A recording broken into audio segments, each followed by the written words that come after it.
नमस्कार प्रिय दर्शकों, आप सभी का हार्दिक स्वागत है इंस्टा एस्ट्रो यूट्यूब चैनल में।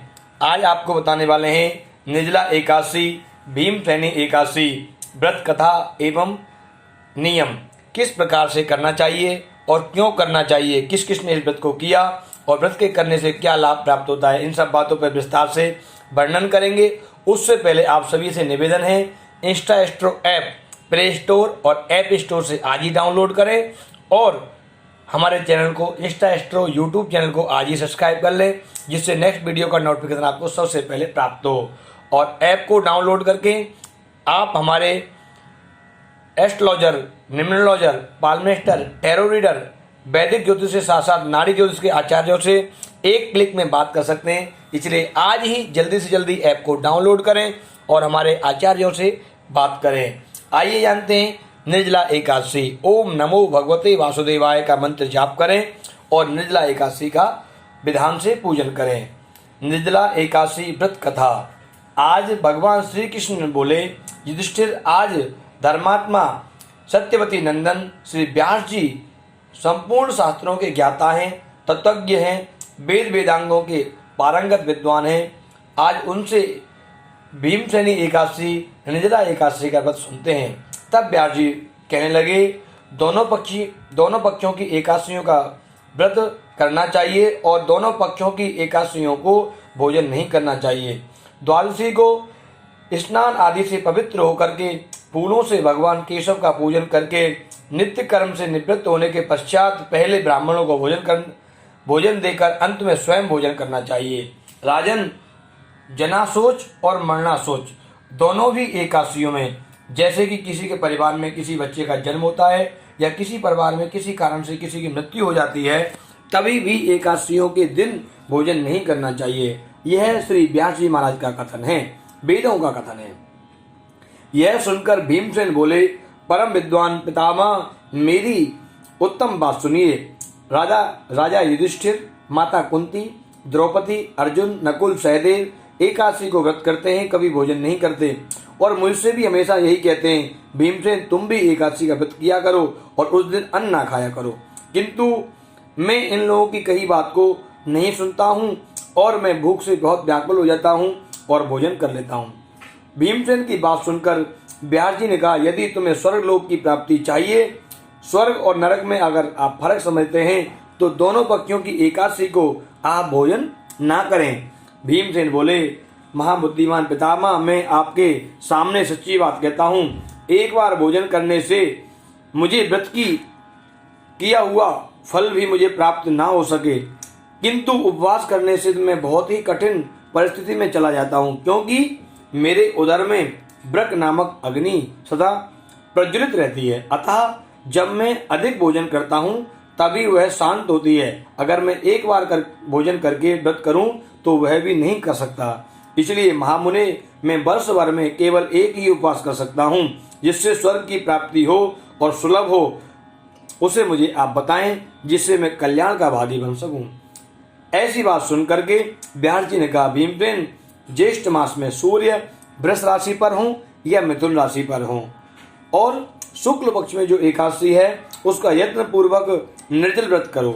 केवल कुल्ला या आचमन के लिए मुख में जल डाल सकते हो और उसको छोड़कर कोई भी विद्वान अगर जल का ग्रहण करता है तो उसका व्रत भंग हो जाता है।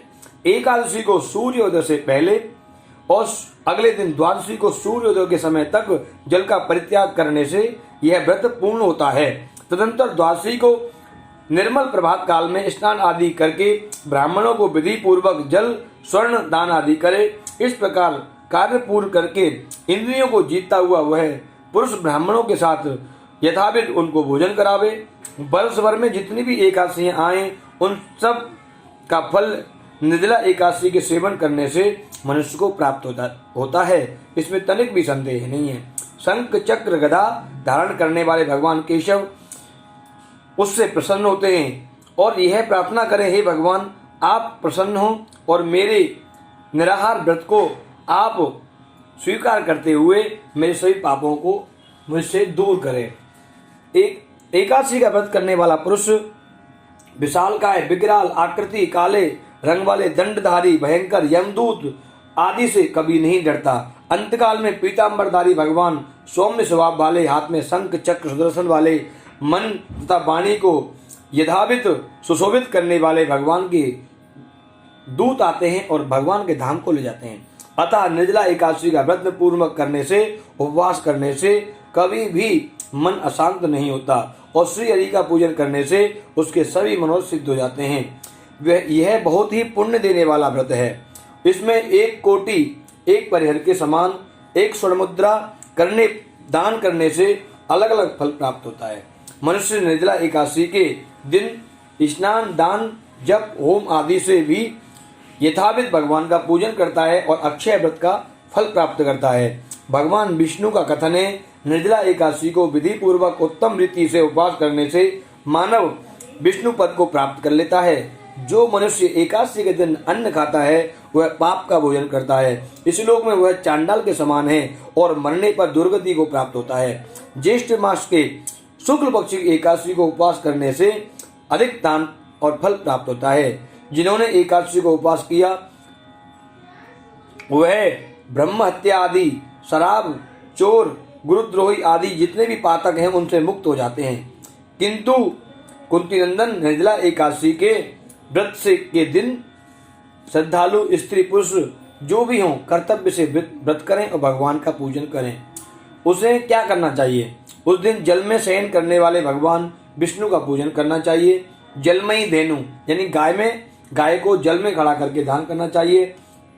अन्यथा गाय के साथ में गाय का घी, धेनु का घी और उचित यानी पर्याप्त दक्षिणा भांति भांति के मिष्ठानों द्वारा ब्राह्मणों को संतुष्ट करना चाहिए। ऐसे करने से ब्राह्मण अवश्य संतुष्ट होते हैं और उनके संतुष्ट होने पर श्री हरि मोक्ष को फल प्रदान करते हैं। जिससे सम, दम, दान, व्रत, श्री हरि की पूजा करने से, रात्रि में जागरण करने से, निर्जला एकादशी का व्रत करने से सभी प्रकार के पाप दूर हो जाते हैं और भगवान वासुदेव का पूजन करने से भगवान वासुदेव का धाम प्राप्त होता है।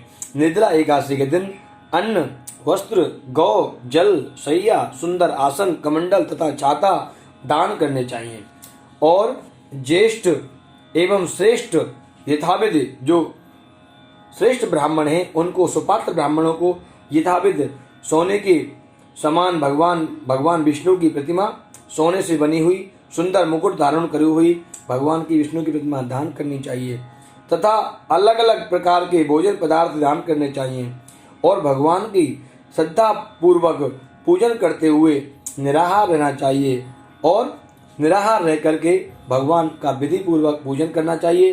पुष्प, सुंदर वस्त्र विधि पूर्वक भगवान का पूजन करके जल का भरा हुआ घड़ा संकल्प करके यथाविध ब्राह्मण को दान करना चाहिए और संसार में भगवान विष्णु से, श्री द्वारकाधीश श्री नारायण से प्रार्थना करनी चाहिए, हे प्रभु जो मैंने व्रत किया है इसके मुझे अक्षय व्रत का फल प्राप्त हो।